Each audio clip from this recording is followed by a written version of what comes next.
Good morning to all humans here on Earth, Moon, and Mars, and to the far reaches of our solar system, and any of us that have gotten stuck out in intergalactic space. Today is October 8th.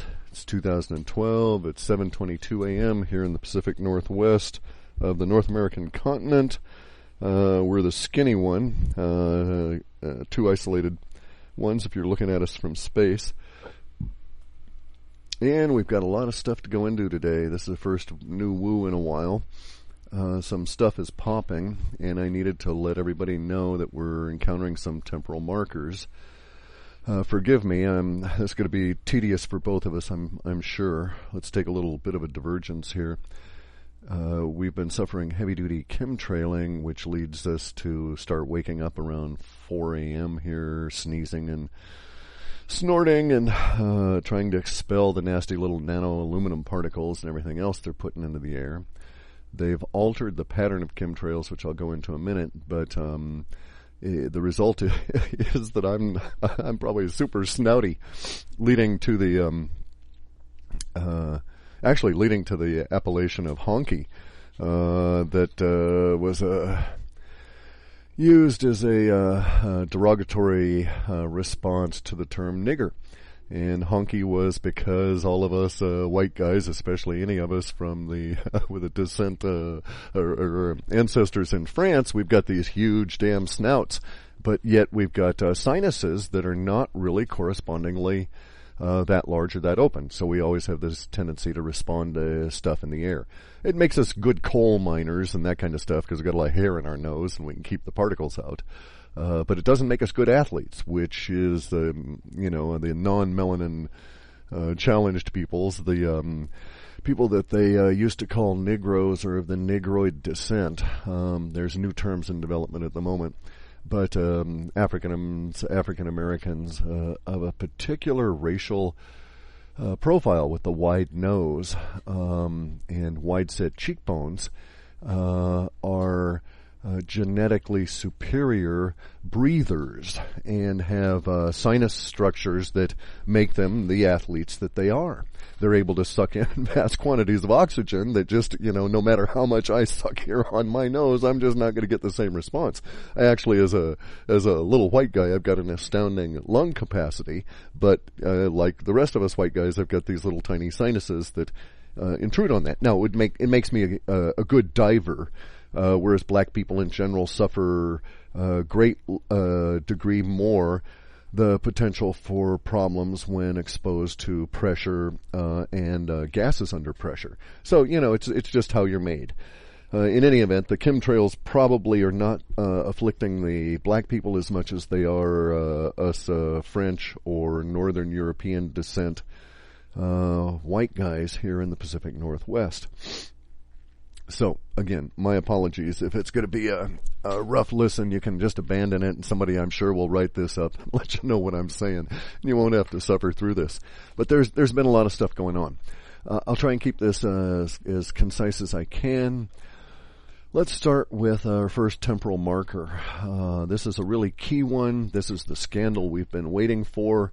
It's developing in Europe as we forecast. It's involving the pedophilic network as we forecast. It involves deep officialdom, what everybody else calls government, as we forecast. It involves the interconnection of 3 foreign states, which is England, Holland, and Turkey, and we forecast this 3-way co-tango among these parties relative to this particular scandal. And so it's actually emerging now, and so we think that we're looking at probably a 2-week effect, 2-week lag time from the level, because the visibility hit a key marker point today. It actually got to the point where it's trickling into the alternative media, and real soon, and actually even in EU and in Asia, some of the mainstream media. So this is why we had this uptick in visibility number.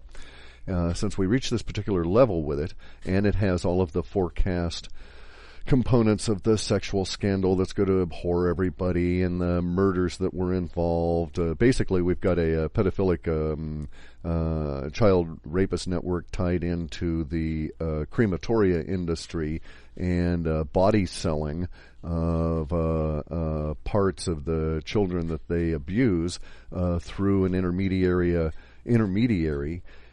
in Turkey into Israel, into the medical community, let's just call it that, or industry, the chew your body up industry. Anyway, so this scandal's breaking, and this is a temporal marker that we've been waiting for relative to the global currency markets and the markets in general.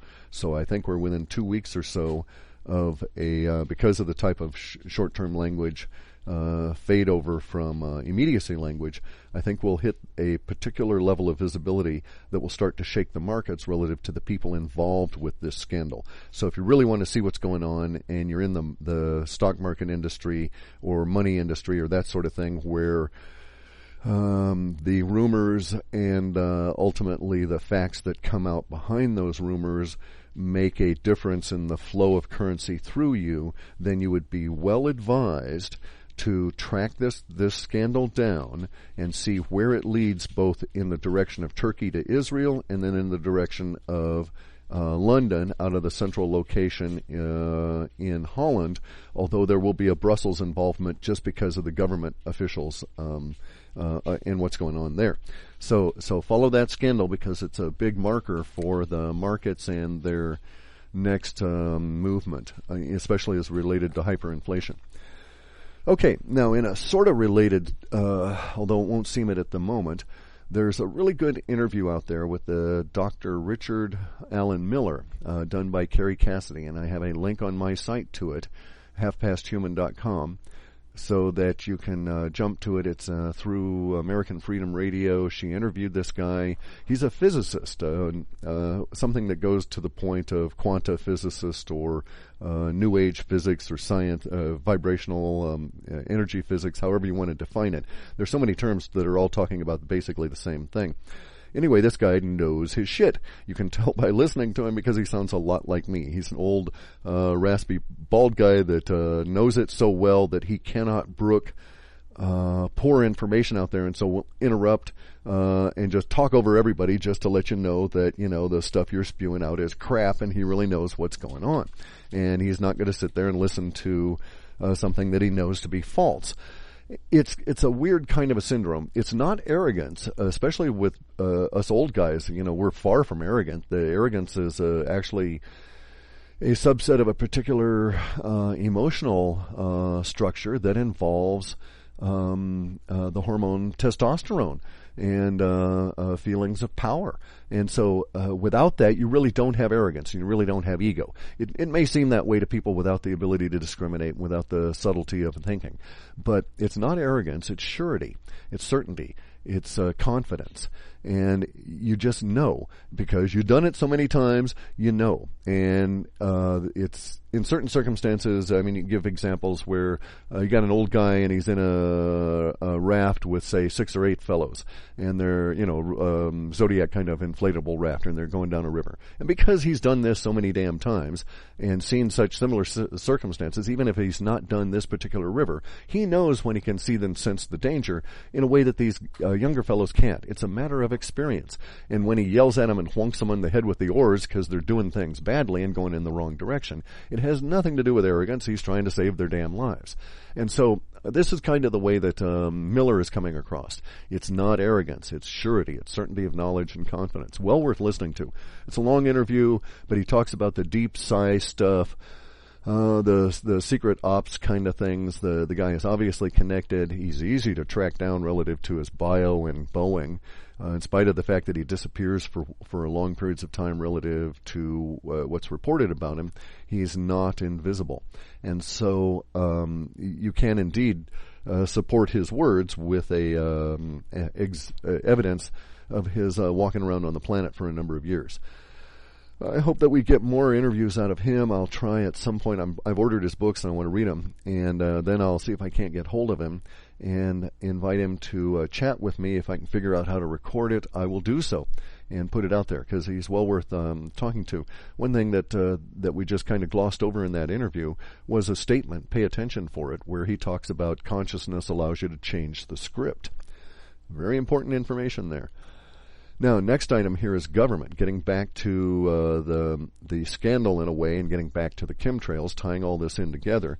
We've got a situation going on here where there is a huge, massive change that has occurred in the weather in the West Coast. I've been following these patterns intimately since being slapped in the face by chemtrails in the early 90s and have watched the way in which they alter things around here. And I've noticed years ago that we would get, for instance, one of the chemtrail spraying clouds that would blow over us. We used to send fleets of planes over Puget Sound, and maybe 5 or 6. These planes would fly in grid patterns until they had sprayed a mat. This mat would then blow to the east. I'm at the very southern end of Puget Sound, and some of it would slop over on us as it was blowing east. We were not really the intended target, I believe. In any event, when it would do so, I would notice, because I have all instrumentation all the helling on, I would notice a 7 or 8% or degree drop in humidity. And it was because these chemtrail things were just sucking the moisture out of everything in sight. I could actually, because I have increased vision due to meditative practices, and the ability to see the trees breathe around here, I could actually see the trees, and still can, see the trees respond to the chemtrails as the chemtrails go over in these huge mats. Now, the mats were a function of them, by them, I mean the globalist or the shadow government or whoever the hell is actually spraying the things. They had to learn the process of what they were doing. And so the mats they used to spray were really a function from 97 through about 2003, and they stopped doing that sometime 2002, 2003 time. However, they're spraying now much more sophisticated, but they have recently changed another pattern there, leading to my sneezing and sinus headaches, and even Kathy's affected. The dogs wake up sneezing. Probably the crows are even sneezing, because they're doing this stuff overnight, and they're doing it way off the coast of the Pacific, and such that it dissipates into this huge haze that is then shifting east towards most of y'all. Almost everybody on the planet is east of me in one sense or another, especially in the North American here. Now, the chemtrails, when they hit us, are so vast that we get the haze effect early in the morning, and it will drop our temperature. So I record temperature, and I've got, as I say, instrumentation, and I check and validate my instruments, and so I get up and it's 47 degrees Fahrenheit, and I might get up at, say, 5:30. But 2 hours later, we've lost 3 degrees of temperature and 7 degrees of humidity as the main chemtrail mass is blowing in over us from the Pacific, such that by 8 or 9 in the morning maybe, the haze level is just trailing off, and we're actually getting blinding sun. We've had more clear days this year than we've had combined in the last 7 to 10 years in this area. We're in a drought of record proportions. People in BC, Canada, to the north of me by about 6 or 8 hours, and several degrees of latitude. These people are very, very much afraid because the forests are so dry up there. A combination of effects could occur. We've now entered into a period where we must heat. It's getting cold at night. A lot of heat around here is wood, because we're resource rich in wood and resource poor in a lot of other things, and resource poor in money. And so a lot of people heat with wood. The forests are so tinder dry, though, that a spark under these conditions might set off a forest fire that we couldn't put out, especially in BC, Canada. This is true because in BC, the area of the forests are so vast in relation to the population that the population up there has not got the resources nor could supply enough manpower to put out an extensive fire if it got started in some of the deep forest. Nearly the same around here in some of our North Cascades and Deep Cascades woods. It's gotten so dry here that I can put that I'm attempting desperately to keep our local, our rhododendrons and other plants going, and I've had to swap over from trying to do deep soaking to merely keeping a layer of water on the feeder roots long enough for them to suck something up so they don't wither. It's gotten so dry here due to the chemtrails that the county to the south of us, actually to the southwest and then up to the north of us, Mason County has extensive brush fires. Very extremely unusual for us to have brush fires over here that lead to forest fires that in turn cause evacuations, but they're happening. Usually it's so wet over here that people from the other side come this way during the fire season, especially since all the smoke is blowing in their direction to the east. And we've got that situation occurring at the moment where it is so dry due to the chemtrails continuously that we're reaching probably some sort of critical level of dryness relative to the timber around us. There are a lot of dead trees anyway, affected by insects, vast numbers of them in the forest. The reason the insects were able to get at the trees is because of the huge amount of aluminum that's being dropped on us in the chemtrails, which brings us back to government, which is basically what I want to say is that government telegraphs what it's doing even through the absence of stuff. And so there is evidence to be found in the governmental action in the absence of what they do.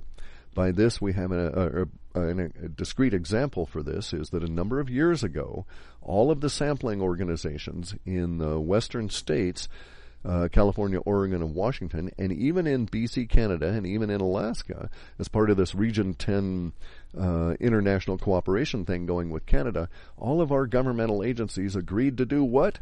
Stop testing for aluminum in the water. This, of course, was because we had vast quantities of chemtrails, and those scientists that were testing knew that there was vast quantities of aluminum in the water and couldn't figure out where it was coming from because they didn't look up. A lot of these guys don't ever look up. It's not natural for humans to look up because we've never had major predators, except in small regions of the planet, that would leap down on us.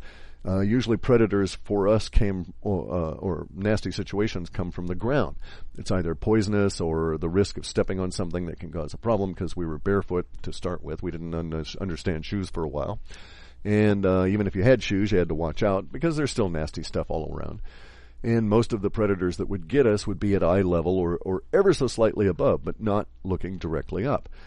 So our eye structure, our brain structure, none of it has us focus on the skies. Probably a big lack these days, since that's where our main group of predators seems to be making their predation upon us. From, interdimensional spacecraft coming down and sucking you or your local cow up, or now the chemtrail guys spraying the hell out of us until it's not only changed the local weather patterns, it has changed the local topography in the sense of the plants are dying off, causing erosion and so on. Plants are dying off because of the vast quantities of metals that are being pumped into the air that are now coming down and settling into the soil and on everything. It also means you have to really, in this area, take a hard look at how you're going to grow your food and keep this stuff off of it, and scrub and wash everything. The particles are extremely small. If you want a real scary thrill in the Northwest, I don't know how far it goes. I don't think it goes over the Cascades or over the Sierra Nevadas, but it might. But at night, let me get back to the pattern. They used to spray in the day, and so we would really irritate you because we got no sunlight at all, because they would spray in the day and obscure the sunlight maybe, say 30 to 40%. So it was always hazy around here. And we've got a terrible cloud problem anyway, so to speak, because of everything blowing in off the Pacific naturally. But since about the late 90s, they started spraying in the day, causing us to lose sunlight during the day to the point where it's affecting our weather and our crops in one direction.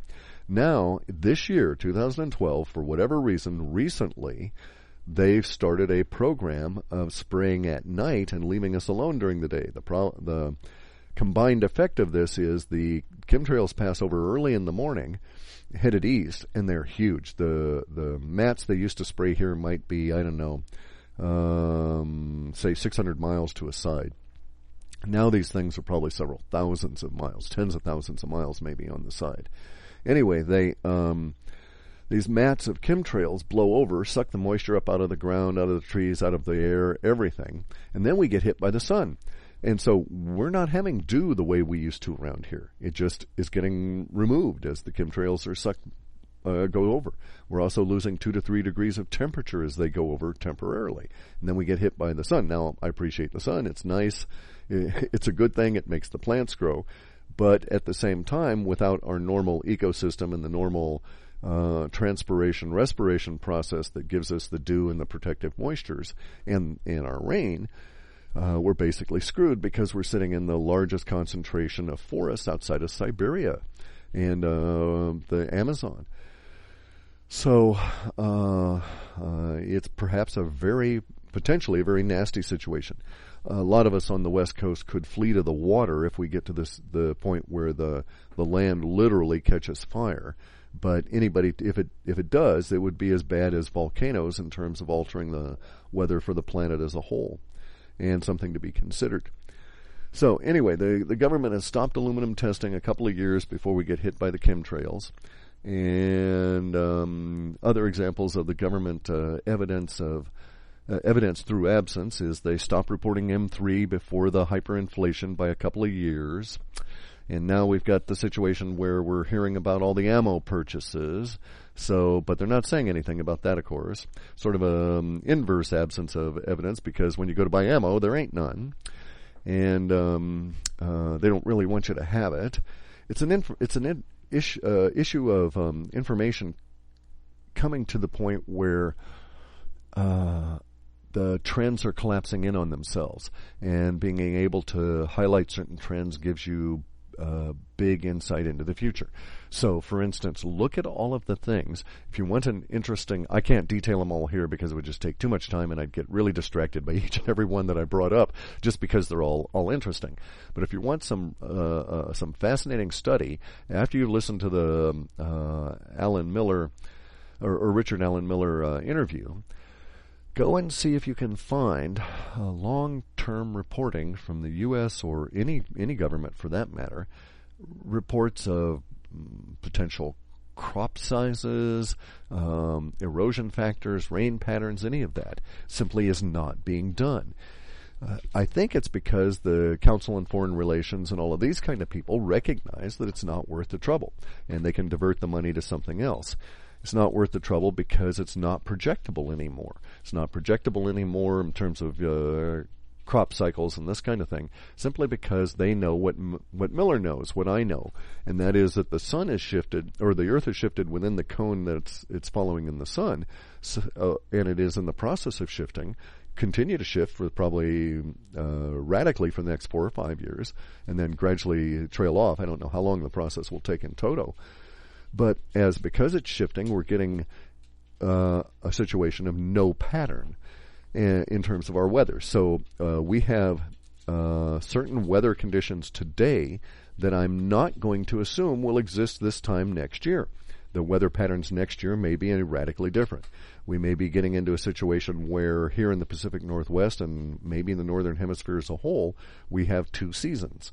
We may end up with a very long, dry and hot season, followed by a reasonably short but very intense stormy wet season. And the wet season may be beyond our understanding of wet because everything is sort of like pent-up demand and it's just going to unleash on us. This long dry season, the dry season part of it, may extend for years before we have a wet. So it's going to get really odd. I'm hoping that we get a major wet here in the Pacific Northwest soon, or our goose is cooked. And a lot of you guys will be smelling us cooking because the smoke will go around the planet 3 or 4 times. Anyway, the information collapsing on itself, revealing the patterns that are showing up all around us, points to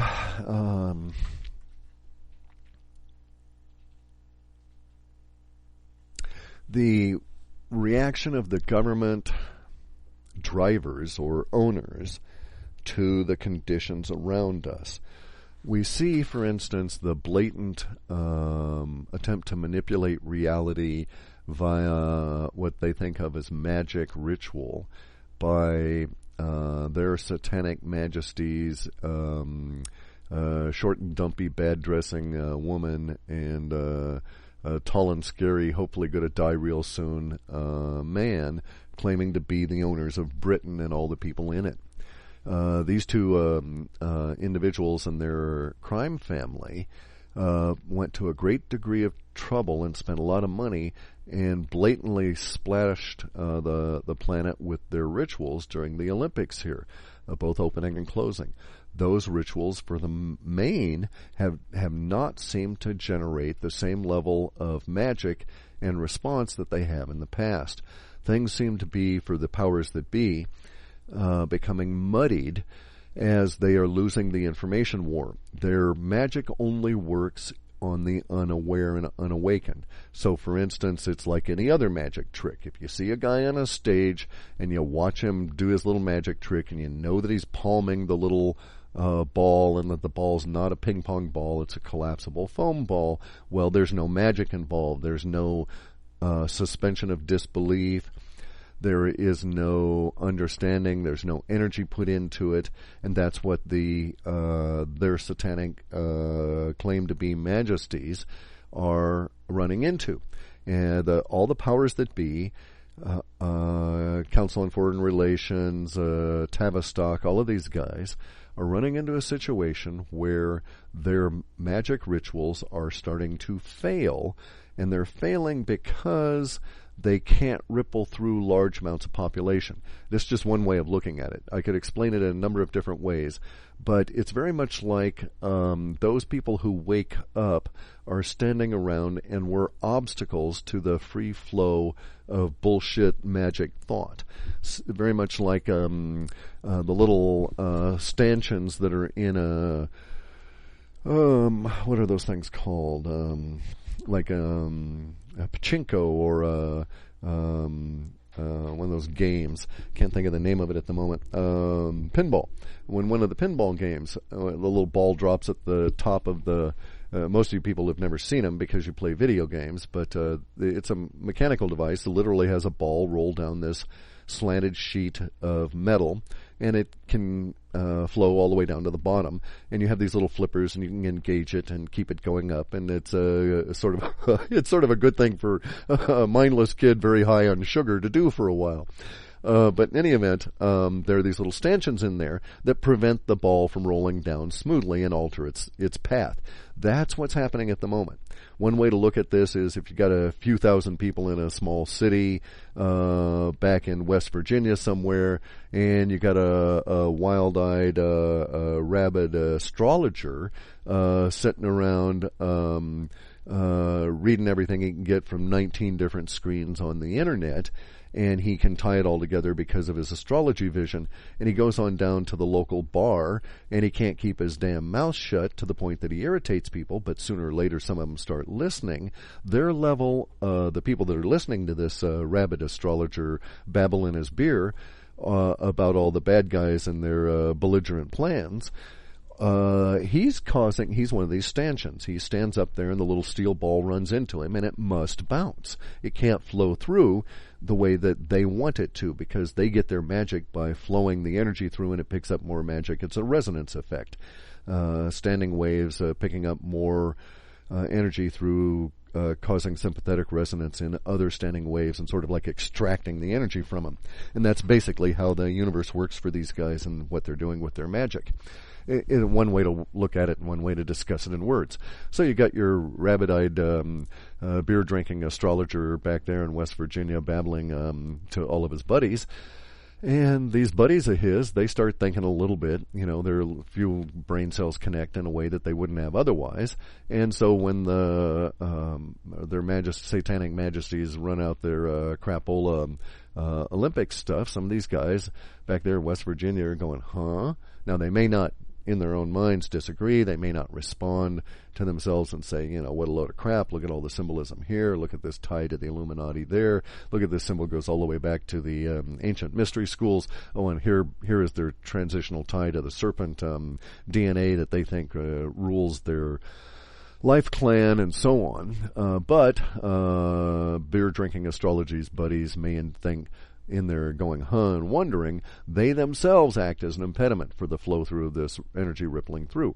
That's what's going on at the moment. That's why things seem to be not functioning very well for the officialdom, for the Illuminati behind them.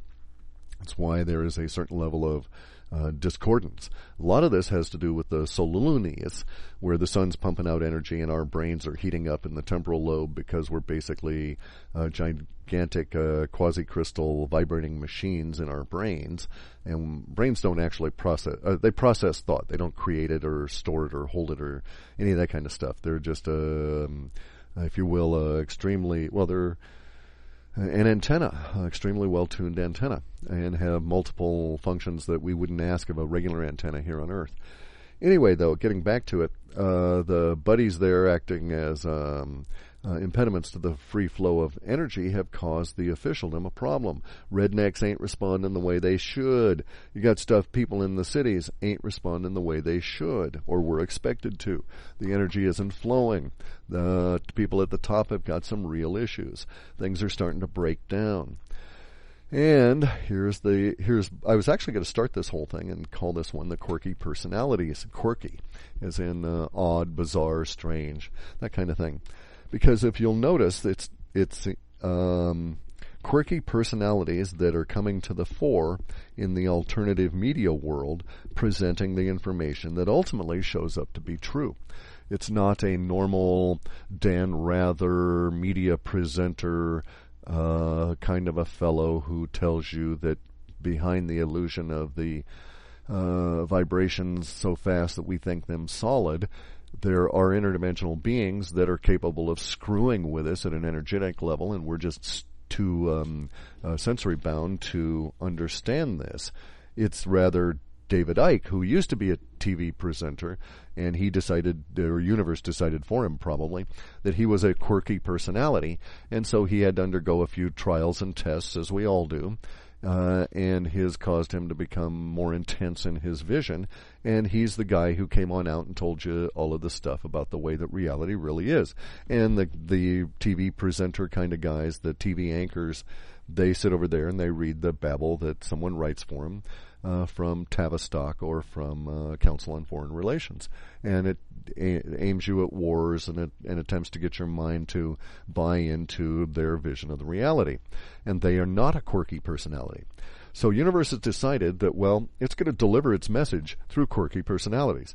For one thing, it makes sort of sense in a weird kind of a way, because if you look at humanity as a vast tribe of primate relates, or primate-carrying beings, we have our DNA that seems to be a primate at its core. We share certain things relative to primates and how their brains work, and we're attracted to what I call sparklies. And these sparklies create new brain cell connections in your brain, and you feel good about looking at them and so on. The media uses this in the form of TV and their flashy lights, the 1080i and all of that. Universe uses it in a far more subtle but seemingly more gripping way, because you can get used to TV and you can get used to their flashy lights, and pretty soon you get tired of it and you put it aside, or at least you become slightly immune to it. You can never become immune to the quirky personality. And so universe, what it does is it sort of causes the hard shell that the powers that be would have form over everything to crack, such that the quirky personalities have a way to wiggle out. And it uses a quirky personality to attract your attention, because I have to acknowledge that I fit within that category, are sparklies at a very subtle sense, but at a very meaningful and powerful sense. So when you go and you listen to, and you watch David Icke do his 8-hour rap that changes your reality forever, that takes you through this initiation process and alters your brain. When you watch David Icke, your brain is altered.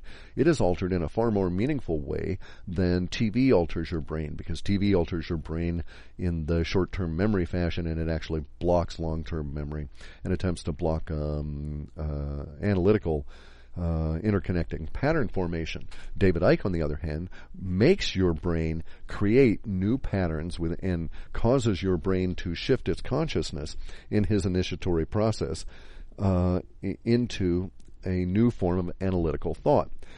He actually gives you a new relationship to time, and listening to him and go through his entire little thing delivers you into a new state of thinking.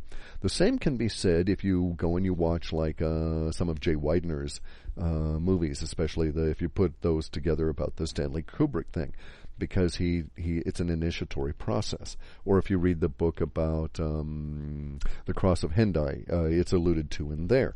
And the initiatory process is basically a way of creating new brain cells that are excitatory within the individual to the consciousness of that individual. In other words, the consciousness of the individual within their own brain responds to the new brain cells being created, the new brain neural pathways being created in an excited and, let's say, if not happy, at least exploratory manner. In other words, it's something worth pursuing. You get all whipped up about it.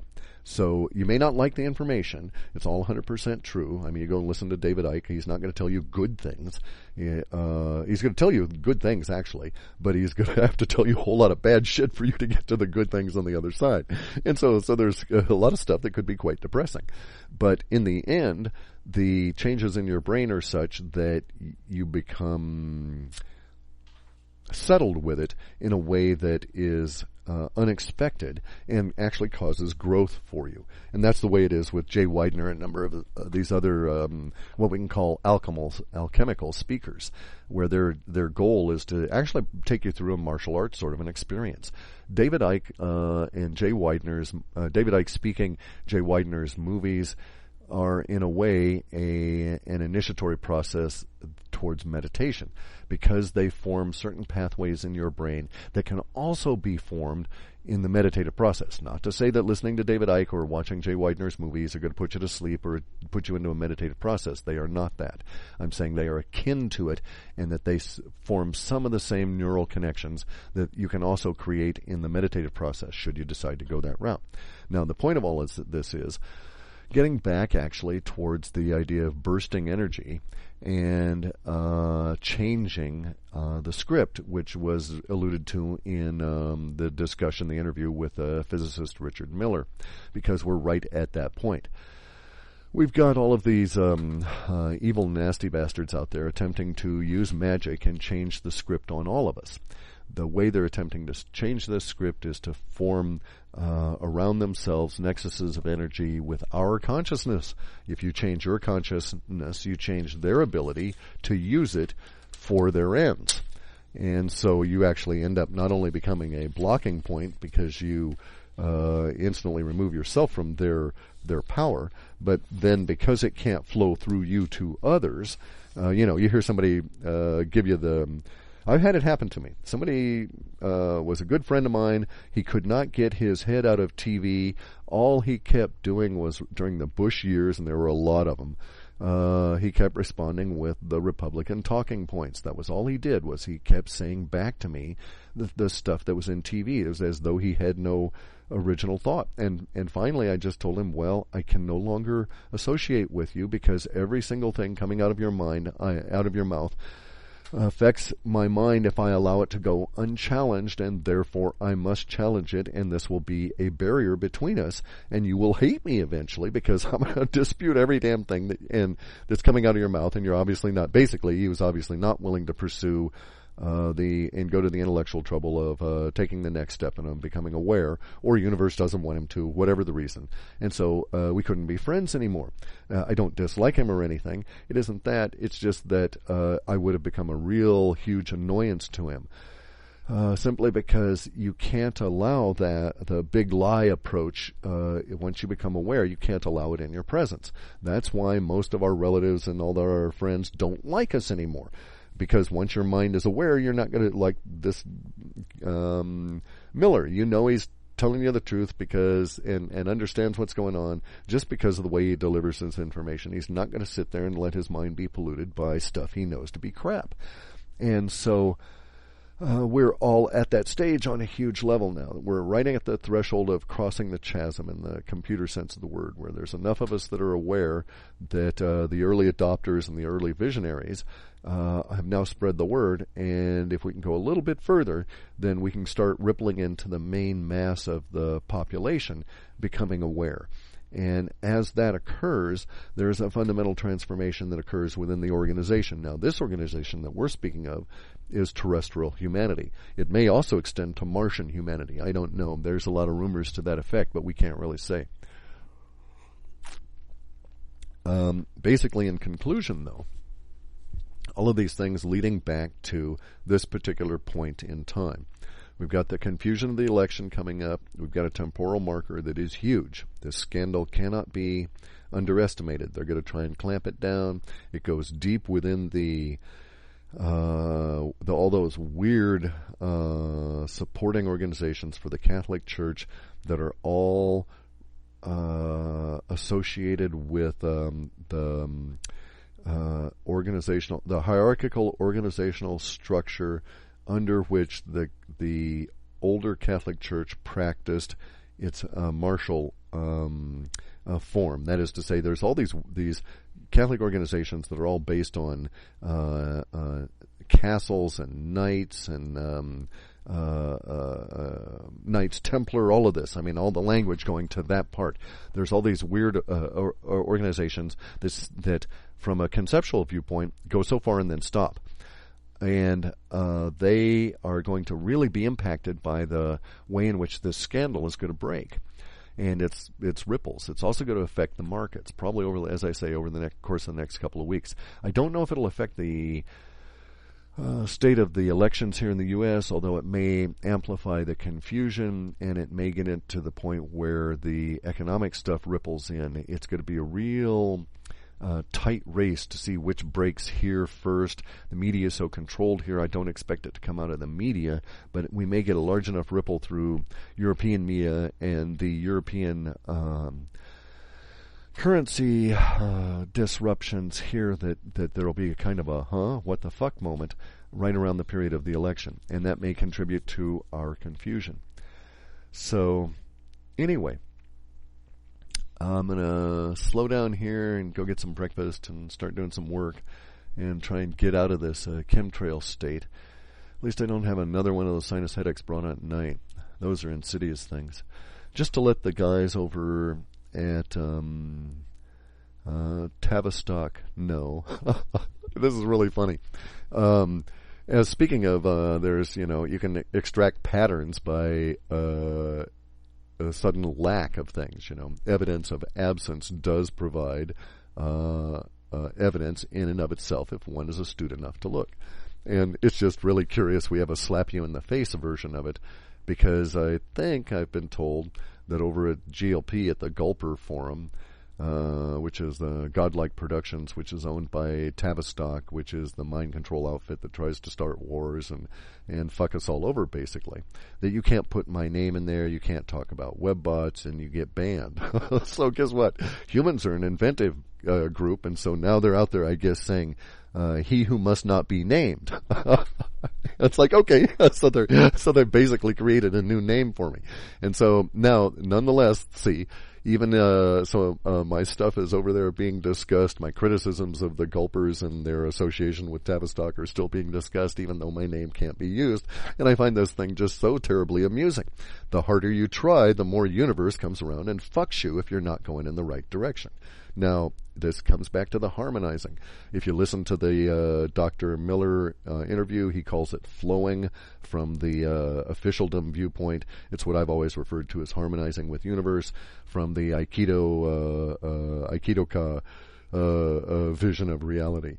And when you're flowing with universe, I mean, I didn't do this, guys. I didn't suggest to anybody that a new appellation for my work be created in which my name is explicitly referenced by its absence. Had nothing to do with that. Universe does that. So let's see what else universe is going to do to Tavistock and the Gulpers, because they are going in the wrong direction. They are not harmonizing appropriately. I mean, it's legitimate. You have to give them that. the gulpers, tavistock, their evil satanic majesty, majesties, the frog duo. All of these beings have a legitimate approach to life, even though myself and others would call it, going to the dark side, or being evil bastards, or nasty fucking toads, or whatever. Their view of reality is just as valid as mine. It's just as valid as anybody else's.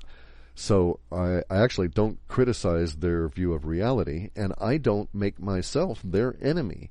They make themselves my enemy by their actions and by the way in which they pursue their view. So it is just funny in an ironic sense to me that at some point universe has just decided on its own, well, like I Ching and all these other things say, once you get to a certain point in the level of extremity, you got to go the other way. So we've been too extreme for too long, and we're going the other way. And so people like David Icke and Jay Widener and Carrie Cassidy and myself and Dr. Miller and all the people that I call in the woo-woo business, basically, as long as we just keep plodding along, doing our thing, step by step by step by step, we're in harmony with the universe. David Icke's got this big deal coming up with one of these big stadiums in England. You get to do a global simulcast on it. Quite a few thousand people will probably be debating it and having their minds changed that had not yet encountered that process. They're going to go on out and ripple through society in their own little enclaves of influence, but even greater than that. As Gandhi said, each and every one of our actions is totally insignificant and yet absolutely demanded by universe. And that's quite true. Each and every one of these people that hear David Icke, they will go on out and they will ripple through their little tiny audience of maybe 3 or 4 or 5, 600 people. Who knows how far they extend. But they will stand there for the next wave of ripple magic from the frog duo out of the, great Satan that is or Satan worshippers that is the city of London and all of them guys. And when that wave hits these individuals, they'll say, no, it's not going through me. Piss off, mate. I don't buy that shit.